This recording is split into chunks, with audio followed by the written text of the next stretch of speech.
बिस्मिल्लाहिर्रहमानिर्रहीम। Dear student, अस्सलाम वालेकुम। You are watching math by Gul Hasan. आज का हमारा जो टॉपिक है limit of a function, lecture number 13। तो लिमिट की डेफिनेशन से पहले मैं आपको जो है एक एग्जांपल से इसको समझाना चाहूँगा कि अगर आपसे ये क्वेश्चन किया जाए कि आप कितने बजे सोते हैं, तो आप कहते हो जी मैं 12 बजे सोता हूँ लेट्स से। तो जब आप ये कह रहे हैं कि मैं 12 बजे सोता हूँ, तो उस वक्त फिर टाइम किसने देखा? आपको कैसे पता कि ये 12 बज चुके हैं? आप तो उस वक्त सो गए हैं। तो इसका मतलब ये हुआ कि आप एग्जैक्टली 12 बजे नहीं सो रहे, या आप 12 बजे से पहले सो रहे हैं या 12 बजे के बाद सो रहे हैं। तो हम ये कह सकते हैं कि आपके जो सोने का टाइम है वो तकरीबन 12 बजे है, एग्जैक्टली 12 बजे नहीं है। तो इसी तरह लिमिट का भी कॉन्सेप्ट है। जब हम ये कहते हैं कि x अप्रोच टू ए, इसका मतलब ये होगा x की वैल्यू जो है वो a के करीब करीब है। x not exactly equal to a, this is different from x equal a। x equal a is something else, whereas x approach a is something else. तो इसी तरह आप देखो ये सीक्वेंस है एक, x equal 1/2, 1/2 square, 1/2 cube, 1/2 4, 1/2 5 up to so on. अब ये सीक्वेंस जो है, ये इसमें जो पावर ली हुई है ना, अगर मैं इनको कंसीडर कर लूँ n, जैसे ये 2 पावर 1, ये पावर 1 है, ये पावर 2, ये पावर 3, ये पावर 4, ये पावर 5। इसी तरह आगे आएगा 2 पावर 98, फिर आएगा ये 2 पावर 320। इसी तरह ये चलता जाएगा। ये पावर को अगर मैं n कंसीडर कर लूँ, अगर n की वैल्यू इन्फिनिटी को अप्रोच करे, अगर ये 2n जो है, ये 2n, इसमें ये 2 पावर n, अगर n इन्फिनिटी को अप्रोच करे तो हम कह सकते हैं कि x अप्रोच टू ज़ीरो। यानी कि ये देखें, जैसे जैसे ये मैं लिखता हूँ कि ये 2 power 1/2 power 23 is greater than 1/2 power 50। तो ये बहुत छोटी क्वांटिटी है और ये उससे बड़ी क्वांटिटी है। तो जैसे जैसे ये पावर बढ़ती जा रही है, ये जो एक्सप्रेशन है ये छोटा होता जा रहा है। तो हम कह सकते हैं x approach 0 as n approach to infinity. तो यहाँ पर ये देखो कि x अप्रोच 0 जो है वो x इक्वल 0 से डिफरेंट है, x अप्रोच 0 का मतलब ये है x is very close to 0 but not actually 0 के इक्वल नहीं है। Whereas x equal 0 mean x is actually 0। अब ये देखिए, हम एक और डेफिनेशन से, एक और कॉन्सेप्ट से लिमिट का कॉन्सेप्ट जो है वो समझने की कोशिश करते हैं। Concept of limit of a function.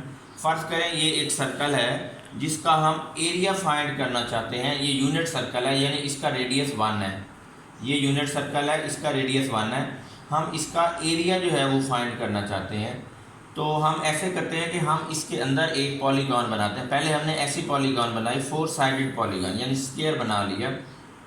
तो आप ये देखो कि एरिया ऑफ स्क्वायर जो है वो लेस है और एरिया ऑफ सर्कल इससे ज़्यादा है। एरिया ऑफ स्क्वायर जो है, इनमें डिफरेंस कितना आ रहा है, ये जो चीज़ है ये डिफरेंस में आ जाती है कि एरिया ऑफ स्क्वायर जो है वो कम है और एरिया ऑफ सर्कल उससे ज़्यादा है। अगर मैं इस पॉलीगॉन को 4 साइडेड पॉलीगॉन की बजाय यहाँ 8 साइडेड पॉलीगॉन ले लूँ, तो इस पॉलीगॉन का एरिया जो होगा वो सर्कल के ज़्यादा करीब होगा, जिसकी 8 साइडेड पॉलीगॉन है। इसी तरह अगर मैं इस 8 साइडेड पॉलीगॉन को 16 साइडेड पॉलीगॉन ले लूँ, तो उसका एरिया सर्कल के और ज़्यादा करीब हो जाएगा। और अगर मैं 16 साइडेड पॉलीगॉन की बजाय 32 साइडेड पॉलीगॉन ले लूँ, तो उसका एरिया सर्कल के और ज़्यादा करीब हो जाएगा। यानी कि ये जो पॉलीगॉन है जो सर्कल के अंदर हम बना रहे हैं, उसका एरिया सर्कल को अप्रोच करता जा रहा है। अगर मैं नंबर ऑफ साइड्स को n के इक्वल ले लूँ, तो हम ये कह सकते हैं area of polygon approaches to area of circle if n approach to infinity. कि जैसे जैसे हम नंबर ऑफ साइड बढ़ाते जाएंगे तो पॉलीगॉन का एरिया जो है वो सर्कल के एरिया के करीब होता जाएगा। तो हम कह सकते हैं कि area of polygon approaches to area of circle if n approach to infinity। तो हम देखेंगे किसी फंक्शन की लिमिट्स न्यूमेरिकली हम कैसे फाइंड कर सकते हैं। न्यूमेरिकली अप्रोच क्या है। फ़र्ज़ करें हमारे पास फंक्शन है F x equal x cube. हम इसमें देखें अगर x2 को अप्रोच कर रहा है तो फंक्शन की वैल्यू किस पॉइंट को अप्रोच करेगी, यानी कि हमने फाइंड करना है limit of f of x when x approach to is equal to what, limit of the function when x approach to is equal to what, ये हमने फाइंड करना है।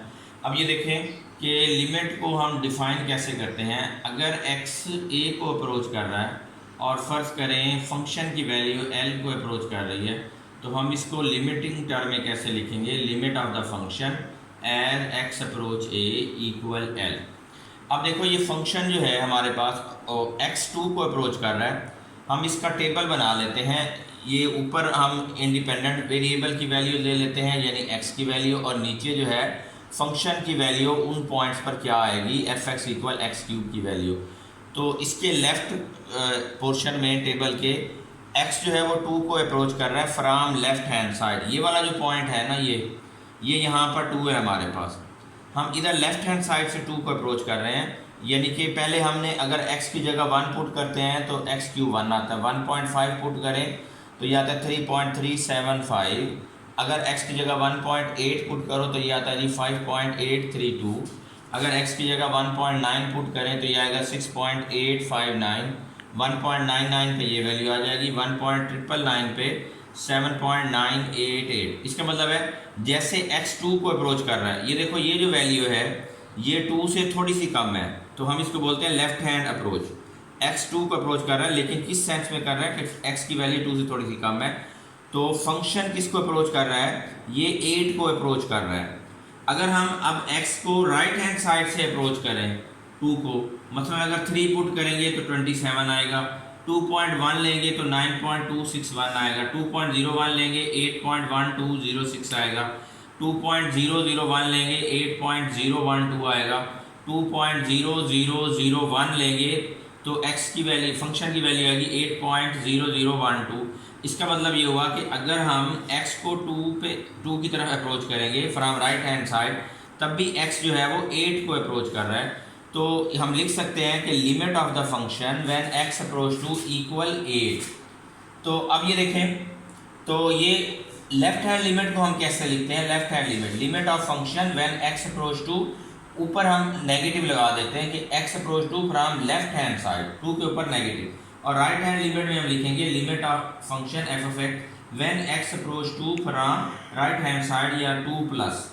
ठीक है, तो लिमिट ऑफ फंक्शन को हम लिखेंगे कैसे, अगर हम limit of function as x approach a equal l, इसको कैसे पढ़ेंगे, limit of f of x as x approach a is l। तो ये लिमिट को पढ़ने का, अगर किसी फंक्शन की लिमिट जो है l हो, अगर x a को अप्रोच कर रहा है तो हम इसको लिखेंगे limit of f of x as x approach a equal l, और इसको पढ़ेंगे limit of the function f of x as x approach a is l। हमारा टॉपिक है theorem on limits of function. पहला थ्योरम है limit of sum of 2 function is equal to sum of their limits. इसका मतलब ये है कि 2 function ये ऐड हो रहे हैं, इसके ऊपर फिर हमने लिमिट अप्लाई की है, तो ये किसके इक्वल होगा, पहले आप लिमिट ले लो बाद में इनको ऐड करो। यहाँ ये क्या लिखा हुआ है, ये इस एक्सप्रेशन में क्या मतलब है कि पहले 2 फंक्शन को ऐड किया है फिर लिमिट अप्लाई की है, और ये किसके इक्वल होगा कि अगर हम पहले लिमिट ले लें फिर उनको ऐड करें तो ये दोनों इक्वल होंगे। यानी कि limit of sum of 2 function, ये सम ऑफ 2 फंक्शन है फिर उनकी लिमिट ली हुई है, किसके इक्वल होगा, is equal to sum of their limits. इधर क्या किए, पहले फंक्शन की लिमिट ली है दोनों की, फिर बाद में ऐड की है, तो ये इक्वल होगा। अगर हम फंक्शन f की लिमिट को l ले लें और g की लिमिट को m ले लें तो ये आएगा l प्लस m, यानी कि 2 फंक्शन ऐड हो रहे हैं, limit of f of x plus g of x when x approach a equal limit of f of x when x approach a plus limit of g of x plus x approach a equal l plus m।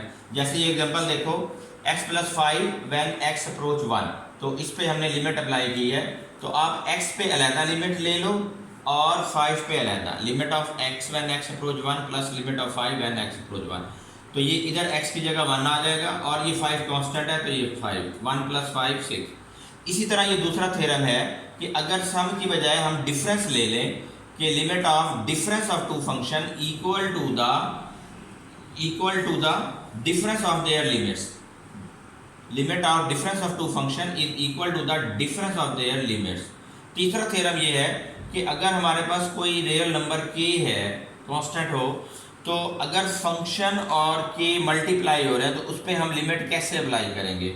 तो हम ये constant है कि इसको बाहर लिख सकते हैं और फंक्शन पे लिमिट अप्लाई करेंगे कि limit of the k dot F of x equal k time limit of the function, और k जो है वो कांस्टेंट है और फंक्शन की लिमिट जो है वो l के इक्वल है, तो k आंसर आ जाएगा। जैसे देखें limit of 3x when x approach 2, तो 3 को आप बाहर लिख सकते हो क्योंकि लिमिट 2 पे अप्लाई हो रही है, 3 पे नहीं हो रही। 3 कांस्टेंट है, इसको बाहर लिख लें और x पे लिमिट अप्लाई करें तो ये 3 डॉट x की जगह 2 आ जाएगा, तो 6 आंसर आएगा।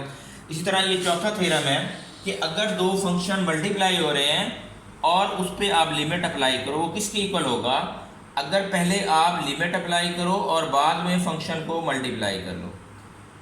यहाँ क्या किया हुआ है, पहले दो फंक्शन का प्रोडक्ट लिए हुए है फिर लिमिट अप्लाई की हुई है। इधर क्या किया है, पहले लिमिट अप्लाई करके फिर मल्टीप्लाई किया है, तो ये दोनों एक्सप्रेशन इक्वल है। तो हम इसको लिखेंगे कैसे, limit of product of two function equal to the product of their limits. Theorem 5 है limit of quotient of the function is equal to the quotient of their limits provided that limit of denominator not equal 0। ये देखें ये quotient हैं, यानी quotient का मतलब ये है कि दो फंक्शन डिवाइड हो रहे हैं तो उसकी लिमिट हम किसके इक्वल लेंगे। तो हम इसमें यूँ लिख सकते हैं कि पहले लिमिट ले लें बाद में डिवाइड करें। यहाँ क्या किया हुआ है, पहले फंक्शन को डिवाइड किया हुआ है बाद में लिमिट ली हुई है, ये किसके इक्वल होगा, अगर हम पहले लिमिट ले लें, कोशेंट न्यूमरेटर की लिमिट अलहदा डिनोमिनेटर की लिमिट अलहदा और फिर डिवाइड करें तो ये दोनों इक्वल होंगे। तो ये लिखा हुआ है limit of the quotient, this is limit of quotient equal to the quotient of their limits. अब ये f की लिमिट l है और g की लिमिट m है। ये एग्जांपल देखो कि ये दो फंक्शन डिवाइड हो रहे हैं, उसकी लिमिट ली हुई है हमने। हम इसको यूँ भी लिख सकते हैं कि बजाय कोशेंट की लिमिट लेने के हम न्यूमरेटर की लिमिट अलहदा ले लें और डिनोमिनेटर की लिमिट अलहदा ले लें। तो इसकी लिमिट कितनी आएगी, 3 डॉट 2 प्लस 4 ओवर 2 प्लस 3, तो ये आ जाएगा जी 6 प्लस 4 10 ओवर 5 2 आ जाएगा। तो यहाँ ये याद रखें कि लिमिट ऑफ डिनोमिनेटर जो है वो 0 नहीं होनी चाहिए, अगर 0 हो गई तो फिर वो अनडिफाइंड हो जाएगा। इसी तरह थ्योरम नंबर 6 है कि limit of power of the function equal to the power of their limits. ये इसका मतलब ये हुआ कि यहाँ पर पहले हमने फंक्शन की पावर ली हुई है बाद में लिमिट ली हुई है।